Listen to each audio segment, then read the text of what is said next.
PMNC पछि Nepali sport कमिटीमा एक पछि अर्को समाचार आइरहेको छ। एक टिमको फेयरवेल भइरहेको छ त अर्को टिमको भने प्लेयरहरूलाई वेलकम दिँदै एनाउन्समेन्टहरू आइरहेछ। आरडी जस्तो टिमले आफ्नो प्लेयरहरूलाई फेयरवेल दिएको छ।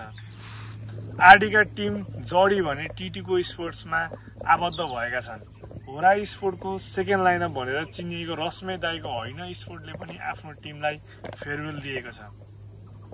होइन स्पोर्ट्सको टिमलाई भने दाई स्पोर्टले एक्वायर गरेको छ। अनि अर्को कुरा छुटाउनै नहुने कुरा, फोकै स्पोर्टले पनि पहिले बजारमा धेरै प्रो प्लेयरहरू एभाइलेबल हुँदाखेरि पनि आफ्नो टिममा आबद्ध नगराएर बिजोग भएको थियो र योचोटि पनि त्यस्तै हुने सङ्केत देखिरहेको छु मैले फोकै स्पोर्ट्सको। फोके दाईले आफ्नो टिम बनाउने सोच्नु भएको छ भने अहिले नै टिम बनाएर इन्भेस्ट गर्दाखेरि ठिक हुन्छ जस्तो लाग्छ मलाई चाहिँ। र होरा स्पोर्ट्सको कम्युनिटी स्टारको सेकेन्ड एडिसन आउन लागेको रहेछ। सबै टिमहरूलाई बेस्ट विशेष दिन चाहन्छु यो भिडियो मार्फत। धन्यवाद।